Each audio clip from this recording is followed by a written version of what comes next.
Assalamualaikum warahmatullahi wabarakatuh. Perkenalkan, nama saya M. Saski dengan NIM 11950110012. Saya berasal dari kelas distrik L, jurusan Teknik Informatika, kampus UIN Sultan Syarif Kasebiau. Di sini saya akan menjelaskan materi rangkuman tentang flexor, rangkaian sekuensial, memori, dan ALU. Simak video berikut. Terima kasih. Baik, kembali lagi dengan saya M. Saski. Di sini saya akan menjelaskan materi rangkuman. Ada beberapa 4 materi. Yang pertama itu adalah flexor, rangkaian sekuensial, memori, dan aritmatik logikal unit. Kita masuk pertama ke flexor. Flexor adalah rangkaian logika yang menerima beberapa input data digital dan menyeleksi salah satu dari input tersebut pada saat tertentu untuk dikeluarkan pada sisi output. Multiplexer berfungsi sebagai data selector. Data masukan yang terdiri dari n sumber dipilih salah satu dan diteruskan kepada suatu saluran tunggal. Suatu multiplexer dengan 2n saluran masukan memerlukan n sinyal kontrol. Keluaran hanya terdiri dari satu jalur, satu atau lebih dari satu bit. MUX juga dapat dikatakan sebagai sebuah device digital yang memiliki fungsi salah satu dari sebuah saluran input untuk ditransmisikan ke satu output. Lanjut ke jenis-jenis multiplexer. Yang pertama ada MUX inversi, dilengkapi paket data antara komputer dan mengambil jalur berkecepatan tinggi dan memisahkan menjadi beberapa jalur yang berkecepatan rendah yang akan dikombinasikan dengan MUX inversi lain yang telah tersambung dengan komputer lain. Yang kedua adalah MUX T1. MUX khusus yang dikombinasikan dengan unit pelayanan data berkapasitas tinggi yang mengoperasikan ujung sambungan MUX T1 atau sambungan komunikasi yang bertransmisi pada 1,544 juta bps yang dibagi menjadi sirkuit tingkat suara 24, 48, dan 96. Yang ketiga adalah MUX multiport, mengkombinasikan modem dan peralatan MUX divisi waktu menjadi peralatan tunggal. Jalur input modem mempunyai kecepatan transmisi beraneka ragam. Yang keempat, MUX fiber optic, berorientasi pada beberapa channel data di mana tiap channel bertransmisi pada 64.000 bps per channel dan melakukan multiplex pada channel menjadi 14 juta bps pada jalur fiber optik. Fungsi dari multiplexer yaitu yang pertama adalah seleksi data, yang kedua data routing, yang ketiga multiplexer biasanya menentukan perjalanan data dari satu sumber ke sumber tujuan. Yang keempat, operation sequencing atau pengurutan operasi. Yang kelima, konversi rangkaian paralel ke seri. Yang keenam menghasilkan sebuah bentuk gelombang. Dan ketujuh, menghasilkan sebuah fungsi logika.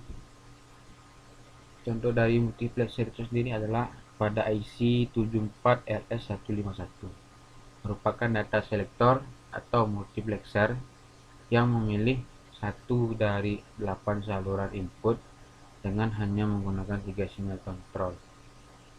Komponen ini mempunyai 8 masukan, yaitu I0 sampai I7, dan 2 luaran, yaitu Z dan Z aksen.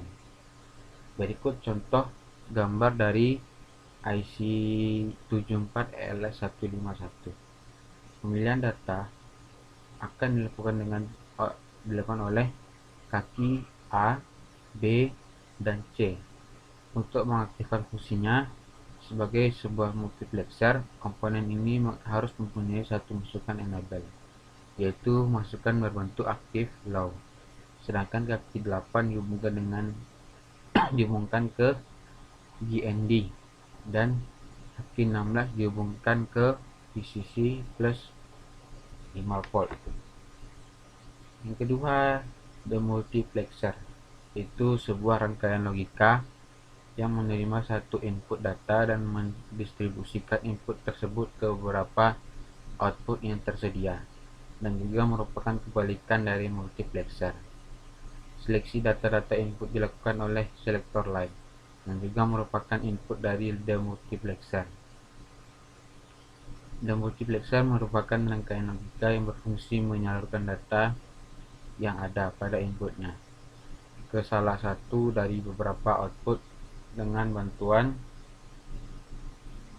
sinyal pemilih atau sinyal kontrol. Dalam penyebutannya, demultiplexer sering dikemukakan dalam bentuk singkatnya, yakni demux. Fungsi utama dari demultiplexer yaitu yang pertama, konversi bilangan pada rangkaian dari rangkaian paralel ke rangkaian seri.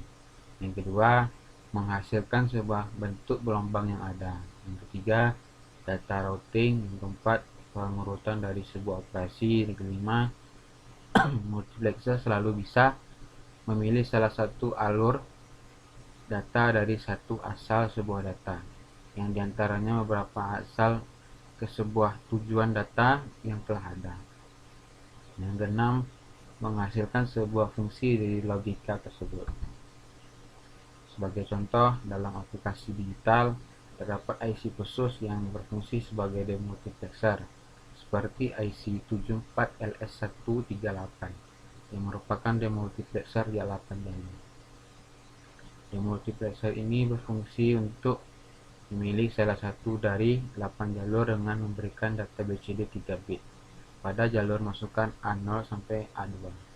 Demultiplexer ini memiliki 8 jalur keluaran, yaitu Q0 sampai Q7, 3 jalur masukan A0 sampai A2, dan 3 jalur kontrol ekspansi yaitu E0 sampai E3, E1 sampai E3. Konfigurasi pin demultiplexer sebagai berikut. Kita menggunakan internal demultiplexer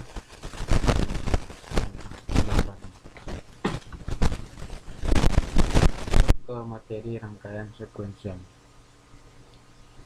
Rangkaian sekuensial itu adalah rangkaian logika keadaan outputnya tergantung pada keadaan inputnya, juga tergantung pada keadaan input. Dalam rangkaian ini terdapat unit penyimpanan yang berfungsi mengingat keadaan output sebelumnya. Dalam rangkaian ini juga terdapat sinyal sinkronisasi yang berfungsi mengaktifkan beberapa elemen penyimpan secara bersama-sama. Masuk ke jenis rangkaian sekuensial yang pertama, yaitu flip-flop.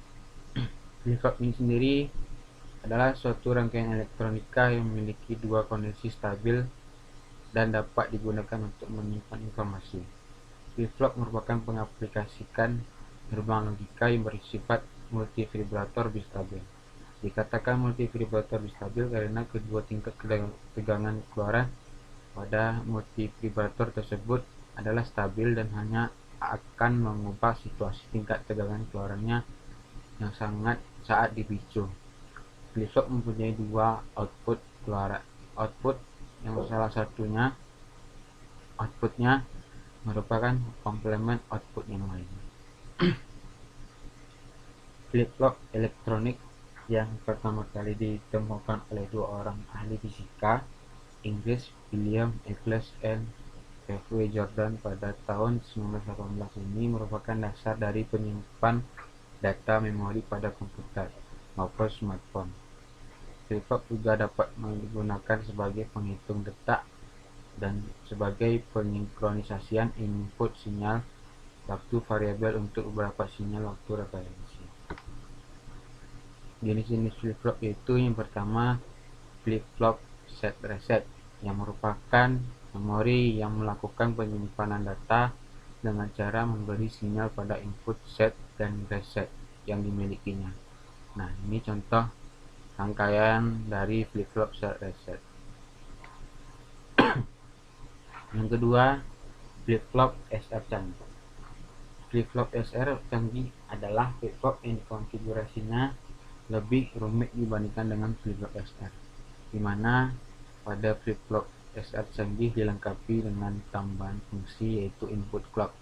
Selain itu terdapat pula preset dan clear. Nah, berikut contoh gambarnya. Yang ketiga ada flip-flop JK. Flip-flop JK adalah flip-flop yang dibangun untuk mengantisipasi kelemahan pada flip-flop SR yang tidak dapat mendefinisikan output ketika input S dan R tinggi untuk jenis 0 dan rendah untuk jenis NaN. 4. Flip-flop D, yaitu flip-flop yang dibangun dengan menggunakan flip-flop SR. Nah, berikut contoh gambar dari flip-flop JK dan flip-flop D. Yang kelima yaitu flip-flop T, adalah flip-flop yang mempunyai watak membalik output sebelumnya jika inputnya tinggi dan outputnya tetap jika inputnya rendah. Oleh karena itu, flip-flop T merupakan flip-flop JK dengan dua keadaan, yakni J sama dengan 0, K sama dengan 0, dan J sama dengan 1, K sama dengan 1. Masuk ke counter. Counter adalah rangkaian logika sekuensial yang berfungsi untuk menghitung jumlah pulsa yang masuk yang dinyatakan bilangan binar. Hampir seluruh peralatan elektronik yang mempergunakan sistem digital di dalam rangkaiannya berisi suatu alat yang dapat mengontrol urutan operasi program. Alat tersebut dinamakan dengan pencacah atau counter. Pada umumnya, counter ini dibentuk dari beberapa buah rangkaian flip-flop atau bistabil multivibrator yang jumlahnya disesuaikan dengan kebutuhan. Cara membuat rangkaian counter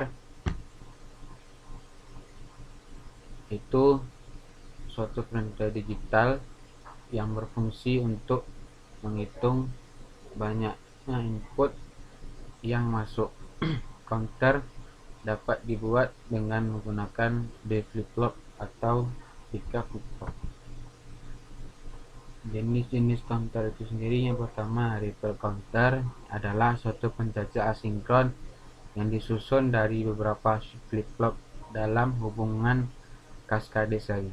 Perubahan pada keadaan merupakan suatu reaksi yang berantai beriak melalui pencacah. Yang kedua, up counter, yaitu rangkaian flip-flop yang dihubungkan seri. Pulsa dari clock menjadi input untuk flip-flop yang pertama dan akan menyebabkan perubahan pada kondisi output, dan rangkaian up counter berfungsi untuk menghitung maju. Contoh up counter adalah pada tasbih digital. Proses naik count up akan terjadi apabila jalur input up down diberikan logika high. Yang ketiga ada down counter, yaitu rangkaian yang berfungsi menghitung turun. Counter jenis ini dapat ditemui pada lampu lalu lintas di mana bilangan akan menghitung mundur sampai angka 0. Proses hitung mundur apabila jalur input up atau down tersebut diberikan input low. Yang keempat, ring counter, yaitu rangkaian register geser yang dilengkapi dengan jaringan loop tertutup antara output di flip-flop terakhir ke input pada flip-flop pertama. Jaringan loop tertutup pada register geser ini mengakibatkan terjadi pergeseran data secara berurutan. Setiap pulsa clock diberikan secara terus-menerus karena terjadi looping data. Kondisi ini seperti disebut sebagai keadaan Erskine Coral test, sehingga register geser yang memiliki kondisi seperti ini disebut sebagai register geser ring counter. Masuk ke dari register. Register adalah sebuah tempat penampungan sementara untuk data-data yang akan diolah oleh prosesor dan dibentuk oleh 16 titik elektronis di dalam chip mikroprosesor itu sendiri. Dengan adanya tempat penampungan data sementara ini, proses pengolahan akan bisa dilakukan secara jauh lebih cepat dibandingkan apabila data-data tersebut harus diambil langsung dari lokasi-lokasi memori. Jenis dari register yaitu serial input, serial output atau disingkat SISO adalah register geser yang masukkan berurutan, keluarannya berurutan. IC pembentuknya yaitu 741574. Gambar register SISO yang menggunakan JKFF adalah sebagai berikut. Dan prinsip kerjanya, informasi atau data dimasukkan melalui word in dan akan dikeluarkan jika ada denyut lonceng berlalu dari 1 ke 0, karena jalan keluarnya flip-flop 1 dihubungkan kepada jalan masuk flip-flop berikutnya, maka informasi di dalam register akan digeser ke kanan selama tebing dari denyut lonceng clock. Yang kedua ada serial input parallel output atau SIPO, adalah register geser dengan masukkan berurutan keluaran serentak. IC pembentuknya yaitu 741S164. Yang gambar rangkaiannya menggunakan HDFF. Berikut contoh gambarnya. Dan prinsip kerjanya yaitu masukan data secara direct akan dikeluarkan oleh HDFF setelah masukkan denyut lonceng dari OK1 keluaran data atau informasi. Serial akan dapat dibaca secara paralel setelah diberikan suatu komando readout. Bila di jalan masuk readout diberi logik O, maka semua keluaran N adalah O, dan bila readout diberi logika 1, maka pintu-pintu N menghubung langsungkan sinyal-sinyal yang ada di key masing-masing flip-flop. Yang ketiga adalah parallel input serial output disingkat PISO, adalah register yang dengan masukkan serentak keluarannya berurutan. IC bentuknya ada dua yaitu 741S74, 741S76 dengan rangkaian menggunakan DFF sebagai berikut. Prinsip kerjanya yaitu mula-mula dalam masuk data lot 0, maka semua hitungan mengeluarkan 1 sehingga jalan masuk set dan reset semuanya 1. Berarti bahwa jalan masuk set dan reset tidak berpengaruh. Jika data lot 1, maka semua input paralel akan dilewatkan oleh NAND. Misal jalan masuk A1, maka pintu NAND 1 mengeluarkan 0. Adapun pintu NAND 2 mengeluarkan 1. Dengan demikian flip-flop di set sehingga menjadi O1 karena flip-flop yang lain pun dihubungkan dengan cara yang sama. Maka mereka juga mengoper informasi pada saat data load diberi logik dengan cara yang setelah informasi berapa di dalam register data load diberi logik O informasi akan dapat dikeluarkan dari register dengan cara memasukkan denyut lonceng. Denyut keluar deret dari untuk keperluan ini jalan masuk dihubungkan kepada keluaran O. Dan yang keempat ada paralel input paralel output yang disingkat PIPO. Ini register geser dengan masukkan serentak keluaran serentak, dan IC bentuknya adalah 741S774, 741S173 yang menggunakan rangkaian DFF sebagai berikut. Dan prinsip kerjanya, sebelum dimasuki data rangkaian direset dulu agar keluaran key semuanya O. Setelah itu data dimasukkan secara paralel pada input D, FF, dan data akan diloloskan keluar secara paralel setelah flip-flop mendapat pulsa clock dari OK1. Masuk ke memori. Memori adalah istilah umum yang mengacu kepada perangkat fisik komputer apa saja yang mampu menyimpan data di baik secara permanen maupun sementara. Memori termasuk komponen vital karena performa dari sebuah unit komputer salah satunya ditentukan oleh komponen ini. Semakin besar ruang penyimpanan dan kecepatan dari memori, semakin bagus performa dari sebuah unit komputer. Memori komputer dapat memiliki sifat volatil dan non-volatil. Memori komputer yang memiliki sifat volatil akan kehilangan konten atau data. Ketika komputer mati, sebaliknya memori komputer yang bersifat non-volatil akan tetap menyimpan konten sekalipun komputer dalam keadaan mati. Memori komputer dapat diklasifikasikan menjadi dua, yaitu memori utama atau main memory dan memori sekunder atau secondary memory. Main memory digunakan sebagai akses data cepat oleh prosesor dan tidak berfungsi sebagai tempat untuk menyimpan data.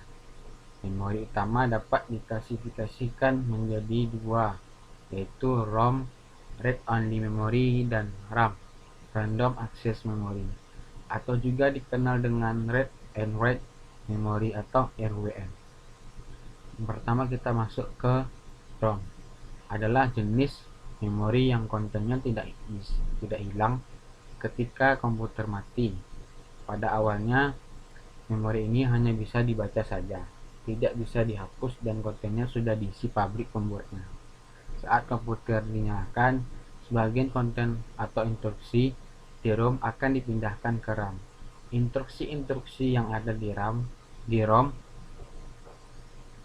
diantaranya adalah instruksi untuk membaca sistem operasi, memeriksa semua komponen dari sistem, dan menampilkan pesan di layar. Berikut contoh gambar dari ROM itu sendiri yang tertancap pada motherboard. Ini dulu ada RAM, yaitu kumpulan chip memori berupa IC yang terdiri dari jutaan transistor dan kapasitor. RAM juga merupakan tempat penyimpanan sementara dari komputer yang saat dijalankan dan dapat diakses secara acak. Konten dari RAM dapat dirubah, diganti, dan bersifat volatil. Fungsi utama RAM adalah untuk mempercepat pemrosesan data karena dapat disimpan dan diambil kembali dengan sangat cepat. Berikut contoh dari gambar RAM itu sendiri. Semakin besar RAM yang dimiliki komputer, semakin cepat pula kinerja dari komputer tersebut. RAM dibagi menjadi dua tipe, yaitu DRAM atau Dynamic RAM. Adalah memori utama yang dari komputer. Contohnya yaitu VVM, EDO, SDRAM, RDRAM, DDR, DDR2, DDR3, dan DDR4. Dan SRAM Static RAM adalah RAM yang digunakan untuk sebagai cache berkecepatan tinggi dan buffer. Sekarang masuk ke materi aritmatik logical unit. Adalah komponen dalam sistem komputer yang berfungsi melakukan operasi perhitungan aritmatika dan logika. Contoh operasi aritmatika adalah operasi penjumlahan dan pengurangan. Sedangkan operasi logika adalah logika AND dan OR. ALU bekerja sama dengan memori, di mana hasil dari perhitungan di dalam ALU disimpan ke dalam memori. ALU juga bertugas sebagai membentuk fungsi-fungsi pengolahan data komputer. ALU sering disebut mesin bahasa atau mesin language karena bagian ini mengerjakan instruksi bahasa mesin yang diberikan pada ALU terdiri dari dua bagian, yaitu unit aritmatika dan unit logika boolean, yang masing-masing memiliki spesifikasi dan tugas tersendiri. Fungsi-fungsi yang didefinisikan pada ALU adalah penjumlahan tidak bertanda, pengurangan tidak bertanda, AND, OR, SOR, shift left logical, shift right logical, shift right arithmetic, dan lain-lain. Struktur dan cara kerja pada ALU yaitu ada gambar ini, ada control unit, register, ALU, flag. Penjelasan dari gambar di atas yaitu ALU berfungsi untuk membentuk fungsi pengolahan data komputer, dan control unit berfungsi untuk mengontrol operasi CPU dan mengontrol komputer secara keseluruhan. Yang tiga, register berfungsi sebagai penyimpan internal bagi CPU. Yang keempat, flag berfungsi sebagai unit kontrol untuk menentukan status prosesor dan hasil operasi ALU sebelumnya. Dan cara kerja ALU itu sendiri, ALU akan bekerja sebagai setelah mendapat perintah dari control unit yang terletak pada prosesor. Control unit akan memberi perintah sesuai dengan komando yang tertulis pada register. Jika isi register memberi perintah untuk melakukan proses penjumlahan, maka PC akan menyuruh ALU untuk melakukan proses penjumlahan. Selain perintah, register pun berisikan operan-operan. Setelah proses ALU selesai, hasil yang terbentuk adalah sebuah register yang berisi hasil atau suatu perintah lainnya. Selain register, ALU pun mengeluarkan suatu flag yang berfungsi untuk memberi tahu kepada kita tentang kondisi suatu prosesor, yang seperti apakah prosesor itu mengalami overflow atau tidak. Kemudian data tersebut diolah dengan aturan dan sistem tertentu berdasarkan perintah control unit. Setelah proses ALU dikerjakan, output akan disimpan dalam register yang dapat berupa sebuah data atau sebuah instruksi. Nah, berikut materi rangkuman yang hanya dapat saya sampaikan. Mohon maaf jika ada yang salah dalam penyampaian. Terima kasih dan semoga bermanfaat. Saya M. Saski undur diri. Wassalamualaikum warahmatullahi wabarakatuh.